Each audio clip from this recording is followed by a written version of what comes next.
கடைசியாக ஒரு காதல் கவிதை எழுதினேன், 16வது புத்தகமாக. ஏன்னா நிறைய பேர் கேட்டேன், உங்களுக்கு காதல் கவிதைலாம் எழுத மாட்டீங்களா அப்படின்னு கேட்டதுனால ஒரே ஒரு புத்தகம் காதல் கவிதை எழுதியிருக்கேன். இப்போ வந்து நான் முதல்ல நன்றியெல்லாம் சொல்லிட்டு அதுக்கப்புறம் நம்ம என்னுடைய நூல்கள் பற்றிய உரையை சொன்னேன். கொஞ்சம் நீங்கள் அதை வந்து 5 நிமிஷம் எனக்காக செலவு பண்ணணும்னு கேட்குறேன்.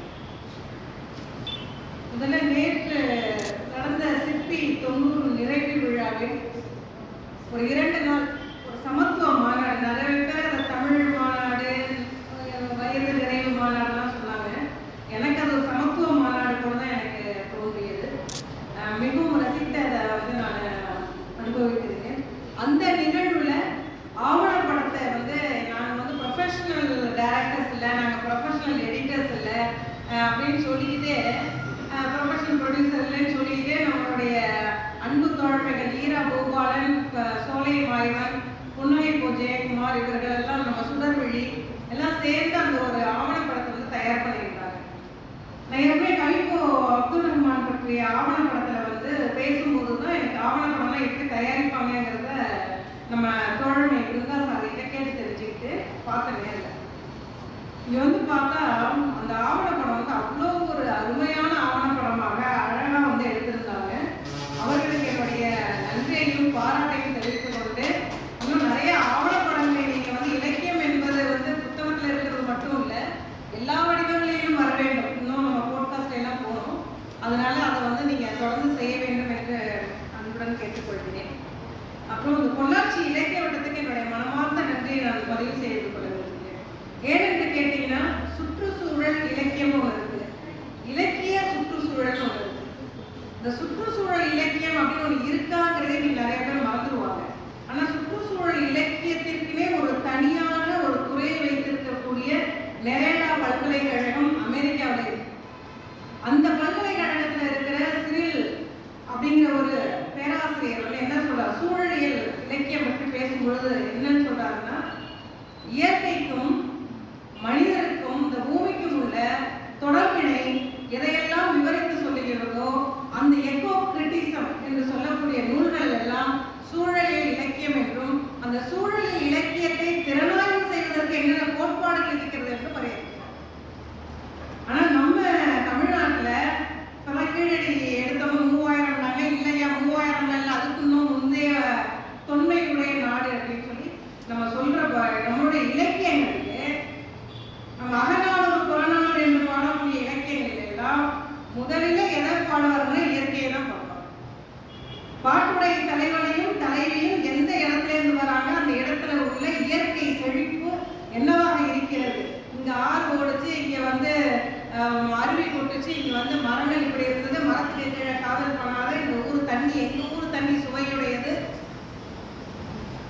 யாரு தலைவனும் தலைவியும் பேசும்போது தலைவனுடைய ஊர்ல என்னெல்லாம் சிறப்பு இருந்து, அத்தகைய சிறப்பு மிக்க நாட்டில் இருந்து உள்ளவன் தலைவன் என்றெல்லாம் பாடி அதுக்குள்ள உள்ளுரை இறைச்சியாக அக உணர்வுகளை அந்த மான் போல இருந்தது, இந்த மயில் போல இருந்தது, இந்த பாறை இப்படி இருந்ததுன்னு சொல்றது வழியாக காதலையோ இல்லை போர் குணத்தையோ ஏதோ ஒரு உள்ளுரை இறைச்சி பொருளை கடக்கும். இதுதான் நம்ம தமிழர்களுடைய தொண்டு.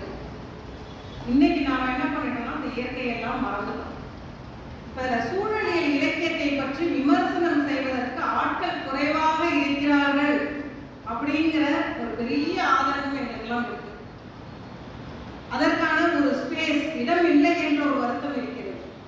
அதை இன்னைக்கு பொள்ளாச்சி இலக்கிய வட்டம் என்னுடைய மறைநீர் நூலில் இருந்து ஆரம்பித்து 16 நூல்களில் ஒரு 4 நூல்கள் ஐப்போவை தவிர மற்ற அனைத்து சூழலியல் நூல்களும் விவாதிக்கப்பட்டிருக்கிறது. அதனால பொள்ளாச்சி இலக்கிய வட்டத்துக்கு என் மனமார்ந்த நன்றியையும் பாராட்டையும், இந்த சமூகத்திற்கான பணிகளை இலக்கியம் என்பது சூழலில் இலக்கியமும் சேர்ந்துதான் என்பதை அவர்கள் தொடர்ந்து பதிவு செய்ததால் அவர்களுக்கு என்னுடைய நன்றியை தெரிவித்துக் கொள்கிறேன். அடுத்ததாக என்னுடைய பெரிய நன்றி யாருன்னு கேட்டீங்கன்னா, நம்மளுடைய பாபு சசிதரன் நிறுவன தலைவர். அவர் எங்கேருந்து வந்திருக்காருன்னு கேளுங்க. இப்போ சென்னையிலேருந்து வந்திருக்கிறார். இதுக்காக வந்திருக்கிறார். சோறு உணவரசியல் என்ற நூலை பற்றி பேசுவதற்காக சென்னையிலிருந்து நேற்று நைட் வந்து பஸ்ஸை பிடிச்சி இன்னைக்கு கிளம்பி இறங்கி இப்போ நைட்டு திரும்ப கிளம்புறோம்.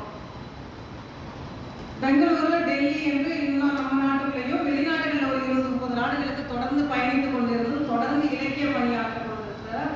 அவர் தமிழ் பேராசிரியரான்னு கேட்டால் அவர் ஒரு பொறியாளர். அந்த பொறியாளர் பணியை பார்த்து கொண்டிருக்கிறார். ஏன் இந்த சோறு புத்தகத்துக்காக அவர் வந்திருக்கிறாரு எனக்கு ரொம்ப மகிழ்ச்சி. எனக்காக என்னுடைய மிக சிறந்தாழ்ந்த நன்றியை தெரிவிச்சுக்கிறேன். இந்த புத்தகத்தை அவங்களுக்கு அண்ணன்ட்ட கொடுத்தோன்னா படிச்சுட்டு உடனே சொன்னாங்க, அம்மா மறைநீர் மாதிரி இது அடுத்த மைல் ஸ்டோன் உங்களுக்கு இந்த புத்தகம் அப்படி சொன்னாங்க. அப்போ என்ன சொன்னாங்க, எங்கேயாவது ஆன்லைன் மீட்டிங் இல்லாமல் ஃபிசிக்கலாக மீட்டிங் நடந்தால் கண்டிப்பாக சோறு உணவரசை பற்றி பேசுவதற்கு முதலிலே என் பெயரை முன்மொழியுங்கள் என்று சொன்னார். இதில் இன்னொரு விஷயம் என்னன்னா, சூழலியல் குறித்து விமர்சன உரை வழங்குவதற்கு ஒரு சிறந்த ஆட்கள் இல்லையே என்ற வருத்தத்துல பாதி வருத்தம் எனக்கு நேற்று தீர்ந்துச்சு. ஒண்ணு ஏற்கனவே ஒருத்தர் நாங்கள் கெட்டியா பிடிச்சி வச்சிருக்கோம். அவர் பாபு சசிதரன் ஹைகோ பத்தி பேசினார். ஹைகோ தொழிலுக்கு ஸ்லைடு போட்டு பேசினார். அது வேற விஷயம். அதையும் பண்டைய கிளப்பார். அவர் சிறந்த விமர்சகர். நான் எனக்கு போட்டியா எதுவும் யாரையும் போட்டியா நினைக்க கூடாது. இருந்தாலும் அவருக்கு உயரம் அதிகமா இருக்கு, அந்த மட்டத்துக்கு நம்மளும் வந்துடணும் அப்படின்னு சொல்லி பயப்படுற விமர்சனத்துல அவர் பார்க்க கொஞ்சம் எனக்கு பயம். அந்த அளவுக்கு ஒரு விமர்சனம். அடுத்ததாக நேற்று பேசிய பேராசிரியர் கா. மூர்த்தி சோறு உணவரசியை பற்றி வேக வேகமாக பேசினார். அவருக்கு என்னுடைய மனமார்ந்த நன்றி. அடுத்ததாக நமது அன்பு தம்பி விதை அமைப்பிலிருந்து வந்திருக்கக்கூடிய கேரளத்திலிருந்து இங்கு வந்திருக்கக்கூடிய ஸ்டாலின் அவர்களுக்கு என்னுடைய நன்றியை தெரிவித்துக் கொள்கிறேன். ஏன்னா பூமியின் மூலப்பத்திரம் என்பது சுமார் 400 பக்கங்கள் உள்ள 25 கட்டுரைகளை உள்ளடக்கிய ஒரு பெரிய நூல். அது எனக்கு மிக மனசுக்கு நெருக்கமான நூல். அது ஒரு நூல் விமர்சனம் என்று ஒரு கவிதையை வச்சு விமர்சனம் பண்ணல. 25 கட்டுரைகள், உலகளாவிய சூழலியல் பிரச்சனைகளை பேசக்கூடிய கட்டுரைகளை அந்த கணத்தை இலகுபடுத்துவதற்காகவும், இலக்கியம் என்பது புனைவுகளையும் அக உணர்வுகளை மட்டுமே பாடுவது அன்று, ஒரு கவிஞர் கூட சூழலை பற்றி பாட வேண்டும் என்பதை நாங்கள் அன்பு தோழர்கள் பிருந்தாசாரதி அவர்கள் எழுதியதை பாராட்ட வேண்டும் என்ற முகத்தால் அந்த கவிதைகளை அந்த கட்டுரைகளை ஒரு சுயநலத்தின் பேர்ல சேர்த்திருக்கேன். இந்த கட்டுரையுடைய கணத்தை லகுப்படுத்தணும், இந்த இலக்கியவாதிகளும் பிடிச்சி இந்த பக்கம் இழுத்துட்டு வரணும் அப்படிங்கிற ஒரு சுயநலத்தின் அடிப்படையிலே அந்த கவிதைகளை சேர்த்திருக்கேன். அந்த புத்தகத்தை விரிவாக படிச்சிருக்கிறார் நம்ம அன்பு தம்பி ஸ்டாலின். விரிவாக படித்திருக்கிறார். ஆனா அவங்க பேசும்போது அதை வாசிக்கிற மாதிரி சொன்னாங்க ஒரு விஷயம் தவிர மற்றபடி கிட்டத்தட்ட ஒரு 10 பக்கத்துக்கு மேலேயோ விரிவா படிச்சிருக்கிறார் 25 கட்டுரைகளை. அவர் சொன்னார் ஒரு 3 ஆண்டுகள் இதுக்கு ஆராய்ச்சி பணிகளாக செய்ய வேண்டும் என்று சொன்னார். அந்த நூலை 20 நாளிலே நான் எழுதி முடித்தேன். இந்த மாதிரி ஒரு புத்தகம் தயாரிக்க வேண்டும் என்று முடிவு செய்தவுடன் 20 நாளிலே அந்த புத்தகத்தை நான் எழுதி முடித்தேன். இது எதற்காக இதை சொல்கிறேன் என்றால், அந்த கடலை சிவசந்திரன் பிள்ளை அவர்கள் எழுதிய புத்தகம் அரை நாள் ஒரு நாள் எழுதிக்கிறாருன்னு சொல்லி கேள்விப்பட்டேன். ஒரே ஒரு நாள். ஆனா அந்த மனுஷன் ஒரு நாள்ல 20 நாள்ல எழுதின புத்தகத்தை நம்ம அரை நாளே படிக்க வேண்டாம வேகமா படிச்சாங்க. அந்த பெருமைக்காக 20 நாளில் எழுதினேன் என்று இங்கு பதிவு செய்யவில்லை. அன்பு தோழமைகளே, நீங்கள் ஒன்று புரிந்து கொள்ள வேண்டும். நேற்று கவிதை வாசிக்கும் பொழுது சொன்னார்கள், நல்லுயிர் உடல் தமிழ் நான் நான் என்று பாரதிதாசன் சொன்னதாக சொல்லும் பொழுது நான் எனக்குள்ளே சொல்லிக் கொண்டேன், நல்லுயிர் உடல் சூழலியல் நான் நான் என்று சொல்லிக் கொண்டேன். அது என்னைக்கு பற்றாமல் எனக்கும் நானே என்று சொல்லிக் கொண்டேன். ஏன்னா அந்த அளவுக்கு நம்ம சமூகத்துல இன்னைக்கு இயற்கையும் உணவும் ரொம்ப முக்கியமா இருக்கு. ஏன்னா நம்ம அயல் நாட்டோடைய இ கவர்னன்ஸ் முன்னாடி ஆட்சி பண்ணாங்க, இன்னைக்கு இ கவர்னன்ஸ்ல இருக்கோம். எதை சாப்பிட வேண்டும் என்பதை யார் முடிவு செய்கிறார்கள் என்பது இன்னும் நமக்கு யாருக்கும் தெரியாமல் இருக்கிறோம்.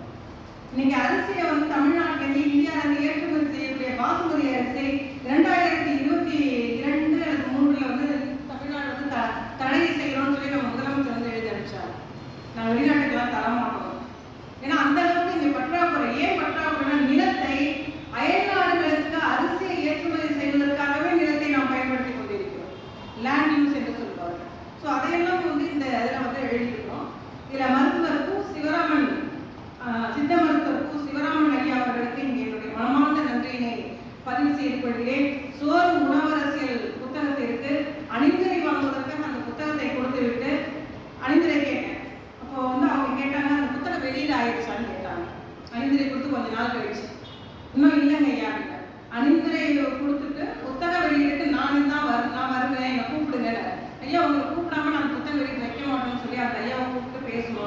அதில் 16-17 வகையாக உண்ணுதலை பற்றி எழுதியிருக்கு. நக்கல் நம்ம இன்னைக்கு எல்லாம் விழுங்குதல் மட்டும்தான் செஞ்சுட்டு இருக்கோம். நம்மளுடைய தமிழக மதிய உணவு என்பது யுஎன்ஓ சொல்லக்கூடிய பேலன்ஸ்டு டயட். பாயசத்தை நக்கி சாப்பிடணும். இன்னைக்கு டம்ளர் ஊற்றி குடிக்கிறோம். பாயசத்தை இலையில போட்டு அப்பளத்து மேல போட்டு நக்கி சாப்பிடணும். அதுவே மெல்லல் அந்த ஒரு 16-17 வகையான உணவு அருந்துதல். நொறுங்க தின்றால் 100 வயது ஏன் அப்படிங்கிறதெல்லாம் அதை எழுதியிருக்கோம். அதில் 170 வகையான நெல் வகை மரபு நெல் வகைகளை கண்டுபிடித்த நெல் ஜெயராமன் என்று நம்மிடம் இல்லை. அவர் புற்றுநோய் வந்து காலமானார். அவர் புற்றுநோய் வந்து அவதிப்பட்ட காலத்திலே நாங்கள் எங்கள் குழுக்களிலே சேர்ந்து அவருக்கான இயற்கை உணவை வந்து சென்னையில் வந்து வாடாப்பட்டு வாங்கி கொடுத்தோம். நல்லக்கீரை இயக்கத்திலிருந்து வாங்கி கொடுத்தோம். அப்படிப்பட்ட மாமனிதர்கள் எல்லாம் இதற்காக பாடுபட்டிருக்கிறார். அதையெல்லாம் நம்ம எதற்காக இன்னைக்கு சொல்றோம்னு கேட்டீங்கன்னா, நான் வந்து புனைவு எழுதுறது வந்து எழுத வரும். ஆனால் ஏன் நான் புனைவு எழுதுறேன்னு சொல்லலாம், எழுத போறேன், அது வேற விஷயம். அதை எழுதினாலும் நம்ம ஒத்துப்பாங்க போல தெரியுது, அதனால அவங்க எழுதிடுவோம். ஆனால் ஏன் அந்த புனைவை எழுதுறேன்னு சொன்னீங்கன்னா, புத்தக கண்காட்சிக்கு சென்னைக்கு சென்றிருந்த பொழுது நான் நேரிலே கண்ட காட்சி, வலதுசாரி சிந்தனையுடைய புத்தகங்கள் எல்லாம் ஒரு தேர்தலுக்கு முன்பாக இல்ல ஒரு அரசியலை கொண்டு வருவதற்கு முன்பாக ஒரு சாதனமாக, மனித மூளைகளை செலவு செய்யக்கூடிய சாதனமாக நூல்கள், புத்தகங்கள், ஊடகங்கள் இருக்கின்றன. நூல் வேற, புத்தகம் வேற. அறிவார்ந்த விஷயங்களை சொன்னால் நூல், சாதாரண விஷயத்தை சொன்னால் புத்தகம். அப்ப அந்த வலதுசாரி சிந்தனைகளை போல நம்மளுடைய சூழலியல் சிந்தனைகளை ஒரு சாதனத்தின் வழியாக நம்ம உட்கடத்த வேண்டும். அதை புனைவு எழுதுறது ஒரு ஆபத்து இருக்கு.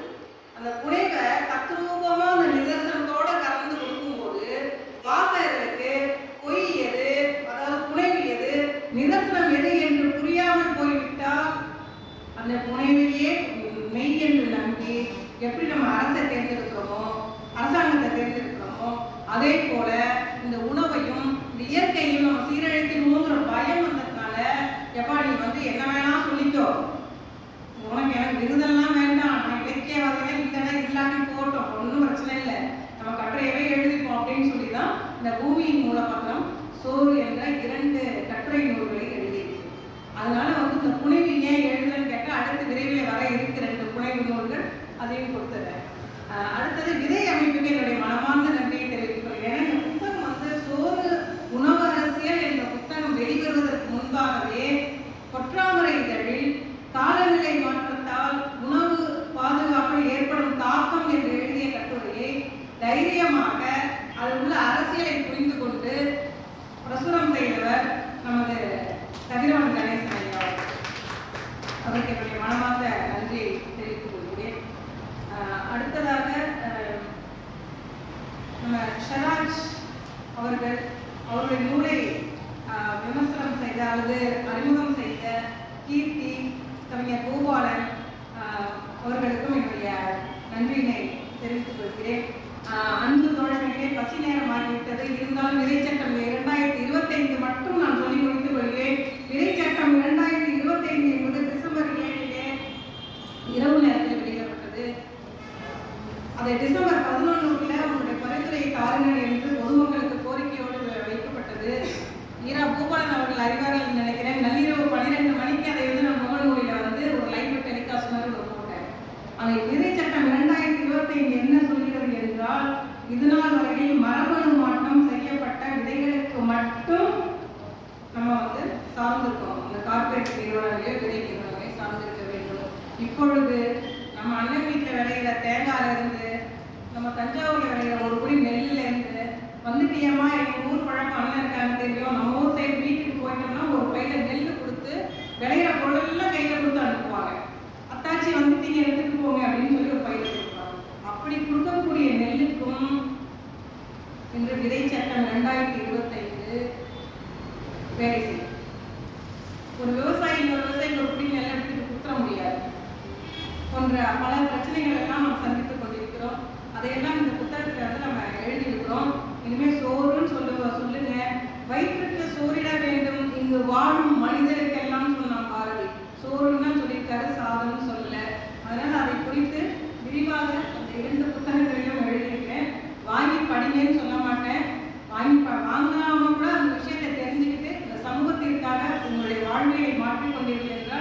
அதை என்னுடைய சிந்தனைக்கு கிடைத்த ஒரு வெற்றியாக நான் அதை கருதுகிறேன்.